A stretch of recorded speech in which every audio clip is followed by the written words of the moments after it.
ஜனநாயகமா சர்வாதிகாரமா? எது சரி என்று உணர்ந்து பேசாத ஈ.வி. ராமசாமியின் அறிவை இந்த காணொளியில் பார்ப்போம். மேலான ஆட்சி என்கிற தலைப்பில் ஈ.வி. ராமசாமி கூறியது, தந்திரத்திலும் வஞ்சகத்திலும் மக்களின் அறியாமையினாலும் ஆட்சி செய்யும் அரசாங்கத்தை விட துப்பாக்கியாலும் பீரங்கியானாலும் ஆட்சி செய்யும் அரசாங்கம் மேலானது. குடியரசு 3/11/1929. எது மேலான ஆட்சி என்பதை நம் அறிவு கொண்டு சிந்தித்தோமேயானால் ஈ.வி. ராமசாமியின் அறிவில் உள்ள முட்டாள்தனம் விளங்கும். இன்றைக்கு துப்பாக்கிகளாலும் பீரங்கிகளாலும் ஆட்சி செய்யும் சர்வாதிகாரிகளின் நாட்டை பார்த்தோமேயானால் ஈ.வி. ராமசாமி கூறியதில் எவ்வளவு பெரிய அறிவு பிள்ளை முட்டாள்தனம் பொதிந்திருக்கிறது என்பதை தெளிவாக விளங்கும். ஒரு தூத்துக்குடி துப்பாக்கி சூட்டுக்கே அதிர்ந்து போனோம் நாம். ஒரே ஒரு நாள் அரசாங்கம் துப்பாக்கி தூக்கியதே தேசத்திற்கு தாங்க முடியாத அதிர்ச்சியை தருகிற போது, அன்றாடம் துப்பாக்கியையும் பீரங்கிகளையும் வைத்து ஆட்சி செய்யும் அரசாங்கத்தின் கீழ் வாழும் மக்களின் நிலை காட்டு மிராண்டி கால வாழ்க்கையை விட பேரவலமிக்கதாக இருக்காதா? அத்தகைய அரசாங்கத்தை தான் மேலானது என ஈ.வி. ராமசாமி எந்த அர்த்தத்தில் கூறுகிறார்? எவன் ஒருவனையும் விட பகுத்தறிவாதிக்கு நிறைய மானுட பண்பு இருக்க வேண்டும். அத்தகைய மானுட நேயத்திற்கு எதிரான துப்பாக்கிகளாலும் பீரங்கிகளாலும் ஆட்சி செய்யும் அரசாங்கத்தை ஆதரிக்கிறான் என்றால் அவன் பகுத்தறிவாதி தானா என்கிற சந்தேகம் இயல்பாகவே நிச்சயம் இயலும். ஒரு அரசாங்கம் தந்திரத்திலும் வஞ்சகத்திலும் மக்களின் அறியாமையினாலும் ஆட்சி செய்கிறது என்றால் மக்களுக்கு விழிப்புணர்வை ஏற்படுத்தக்கூடிய வேலையை அல்லவா பகுத்தறிவாதி என சொல்லிக் கொள்கிறவன் செய்ய வேண்டும். அதை விடுத்து துப்பாக்கியாலும் பீரங்கியினாலும் ஆட்சி செய்யும் அரசாங்கம் மேலானது என்ற வக்காலத்து வாங்குவது, அவனை விட இவன் எந்த விதத்தில் மேலானவன்?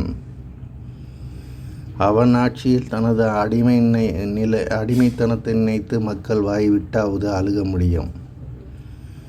ஈ.வி. ராமசாமி வக்காலத்து வாங்கும் துப்பாக்கி அரசாங்கத்தால் அழக்கூட உரிமை இருக்காதே.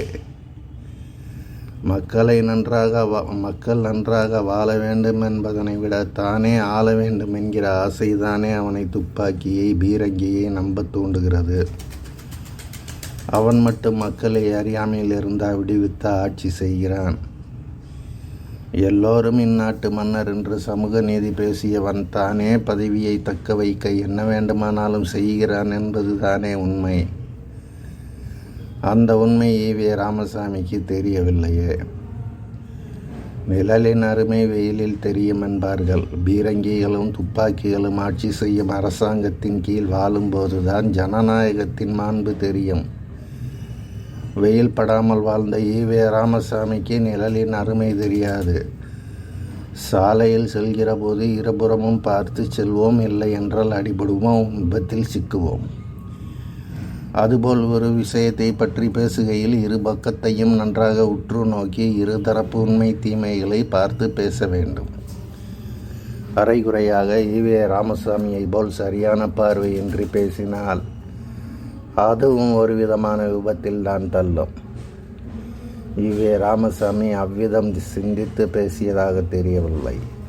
சரி, ஈ.வி. ராமசாமிக்கு துப்பாக்கிகள் மற்றும் பீரங்கிகள் துணை கொண்டு ஆளுபவன் மீது ஏன் காதல்? தந்திரத்திலும் வஞ்சகத்திலும் மக்களின் அறியாமையை வைத்தும் காங்கிரஸ் ஆட்சி செய்வதாக ஈ.வி. ராமசாமிக்கு தோன்றியதால் அதற்கு எதிரான நிலையை ஈ.வி. ராமசாமி எடுத்துக்கொள்கிறார். அன்றைக்கு ஈ.வி. ராமசாமி ஆங்கிலேயரின் அடிவருடியாக வேறு இருந்ததால் அவன் துப்பாக்கியின் பீரங்கியின் கீழ் ஆட்சி செய்வதை மேலான ஆட்சி என்கிறார். ஈ.வி. ராமசாமி இந்திய சுதந்திரத்தை கருப்பு தினம் என்றார். காரணம், முன்பே அவர் கூறியது போல் தந்திரத்திலும் வஞ்சகத்திலும் மக்களின் அறியாமையை வைத்து காங்கிரஸ் ஆட்சி செய்யக்கூடும் என நம்பியதால். பாகிஸ்தானின் சுதந்திர பிரகடனத்தை ஈ.வி. ராமசாமி அறிவு ததும்பும் திட்டம் என்றார். அவனது நாடு இன்று வரை துப்பாக்கியையும் பீரங்கியையுமே நம்பிக்கொண்டுதான் ஆட்சி செய்கிறது. அரசியல் படுகொலைகள் சர்வ சாதாரணமாயுள்ளது. இதிலிருந்தே ஈவே ராமசாமியின் அறிவின் யோகியதை தெள்ளத் தெளிவாக தெரிகிறது. மனிதன் என்பவனுக்கு சுதந்திரத்தன்மை வேண்டும் என்ற ஈவே ராமசாமி எல்லாவித சுதந்திரத்தையும் நிர்மூலமாக்கும் துப்பாக்கி பீரங்கிகள் கீழ் நடத்தும் ஆட்சியை மேலான ஆட்சி என்கிறார். உலகில் தம் மண்ணை விட்டு இடம்பெயர்ந்து அகதிகளாகும் அனைவரும் துப்பாக்கியின் கீழும் பீரங்கியின் கீழும் ஆட்சி செய்பவனால்தான். மக்கள் நன்றாக வாழ வேண்டும் என்பதனை விட தானே ஆள வேண்டும் என்கிற ஆசை தானே அவனது துப்பாக்கியை பீரங்கியை நம்ப தூண்டுகிறது. நம் பாரத தேசத்தையும் பாகிஸ்தானையும் பார்த்தாலே ஈவே ராமசாமி கூறியதில் உள்ள மொத்த முட்டாள்தனமான முரண்பாடும் விளங்கும். ஈவே ராமசாமி ஏதோ அரைவேக்காட்டு அறிவுடன் அன்றைக்கு இந்த மாதிரி உளறிவிட்டு போய்விட்டார். இன்றைக்கு நடப்பு உலகில் ஜனநாயக நாடுகளையும் துப்பாக்கி பீரங்கிகளால் ஆட்சி செய்யும் நாடுகளின் யோகியதைகளை பார்த்தும் கூட காலத்துக்கு ஒவ்வாத ஈவே ராமசாமி கூறிய கருத்துக்களை கி. வீரமணியின் விடுதலை பத்திரிகை வெளியிட்டு புலகாங்கிதம் அடைவது அவற்றின் அறிவற்ற தன்மையை தான் காட்டுகிறது.